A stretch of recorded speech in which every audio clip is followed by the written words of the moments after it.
আরও একটা আইপিএল নিলাম, আরও একটা দলে মুস্তাফিজুর রহমানের নাম। আইপিএলে কোনো বাংলাদেশি দল পাক বা না পাক, মুস্তাফিজ ঠিকই পেয়ে যান। তাকে কিনতে কারাকারি লেগে যায়। ১৯তম আইপিএল নিলামেও ঘটেছে একই ঘটনা। ৯ কোটি ২০ লাখ রুপিতে তাকে দলে নিয়েছে কলকাতা নাইট রাইডার্স, বাংলাদেশি মুদ্রায় যা ১২ কোটিরও বেশি টাকা। কলকাতার সঙ্গে মুস্তাকে পেতে দীর্ঘ সময় বিড করেছিল চেন্নাই সুপার কিংস। শেষ পর্যন্ত তারা পেরে ওঠেনি। শুরুর দিকে দিল্লি ক্যাপিটালসও মুস্তাফিজের জন্য বিড করেছিল। নিলামের শুরুর দিকে মুস্তাফিজের নাম থাকলে তার দাম আরও চড়া হতে পারত। কলকাতায় পা রাখার মাধ্যমে মুস্তাফিজ এখন আইপিএল এর ভিন্ন ভিন্ন ৬টি দলে খেলার কীর্তি করতে যাচ্ছেন। ফিঞ্চ, উদানকাট ও মনীষ পান্ডেদের পরই এই তালিকায় তিনি আছেন। অতীতে মুস্তাফিজ হায়দ্রাবাদ, মুম্বাই, দিল্লি, রাজস্থান ও চেন্নাইয়ের হয়ে মাঠ মাতিয়েছেন। আইপিএলে তিনি বিচিত্র সব অভিজ্ঞতার মুখোমুখি হয়েছেন। দেশের থেকে মুস্তা আইপিএলে গিয়ে বেশি ভালো খেলেন এমন একটা কথাও ক্রিকেটে প্রচলিত হয়ে গেছে। টাকার ঝনঝনানির কারণে হোক বা বড় মঞ্চে পারফর্ম করার দক্ষতা, মুস্তাফিজ আইপিএলে নিজের সেরাটাই দিয়ে আসেন। আইপিএলে খেলার সবচেয়ে সফল বাংলাদেশি ক্রিকেটারের প্রশ্নে তার নামটা চোখ বন্ধ করেই বলা যায়। ৭টি মৌসুম খেলেও সেখানে মুস্তার ফর্মে কখনোই ভাটা পড়েনি। সব মিলিয়ে ৬০ ম্যাচে শিকার করেছেন ৬৫ উইকেট।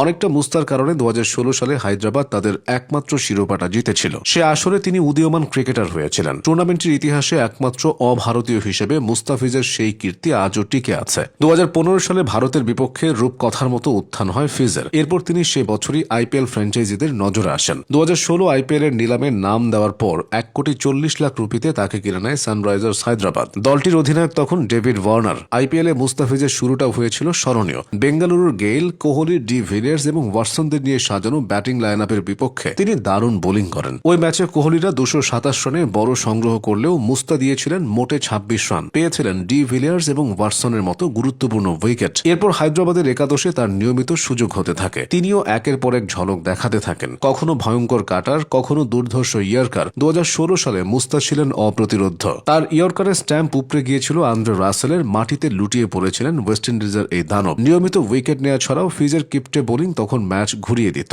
হায়দ্রাবাদের পঞ্চম ম্যাচে ম্যাচ সেরার পুরস্কারটাও জিতেছিলেন তিনি। পাঞ্জাবের বিপক্ষে সে ম্যাচে এক মেডেন সহ মাত্র ৯ রানের খরচায় নিয়েছিলেন ২ উইকেট, যা আইপিএল ইতিহাসেরই অন্যতম কিপ্টে স্পেল। আরেকটি ম্যাচে মুম্বাইয়ের বিপক্ষে ১৬ রানে তিনি তিনটি উইকেট পেয়েছিলেন। মুস্তাফিজের দাপটে ওই আসরে হায়দ্রাবাদের একাদশে সুযোগই হচ্ছিল না তারকা পেসার ট্রেন্ট বোল্টের। সেই ট্রেন্ট বোল্ট যিনি আইপিএল ইতিহাসেরই অন্যতম সেরা বোলার। বোল্টকে বেঞ্চে বসিয়ে ফিজকে খেলানোর সেই রিস্ক কাজেও দিয়েছিল হায়দ্রাবাদের। কারণ সে সিজনে ১৬ ম্যাচে ১৭ উইকেট নেওয়া ফিজের ইকোনমি ছিল ৭ কম। অভিষেক আসরে দুর্দান্ত পারফর্ম করার পর ফিজের লোভে পড়ে যায় হায়দ্রাবাদ। ফলে পরের আসরেও তাকে ধরে রাখে দলটি। তবে ২০১৭ আইপিএলটা ভালো কাটেনি মুস্তার। আন্তর্জাতিক ক্রিকেটে ব্যস্ততা আর টিম কম্বিনেশনের কারণে সেবার আর হায়দ্রাবাদের মূল ফোকাস ছিলেন না তিনি। খেলতে পেরেছিলেন মাত্র একটা ম্যাচ। এরপর হায়দ্রাবাদও তাকে আর ধরে রাখেনি। ফলে ২০১৮ মৌসুমের জন্য নতুন করে নিলামে নাম দেন মুস্তাফিজ, যেখান থেকে ২,২০,০০,০০০ রুপিতে তাকে কিনে নেয় মুম্বাই ইন্ডিয়ান্স। সেবার মুম্বাইয়ের হয়ে ৭ ম্যাচে ৭টি উইকেট নিয়েছিলেন মুস্তাফিজ।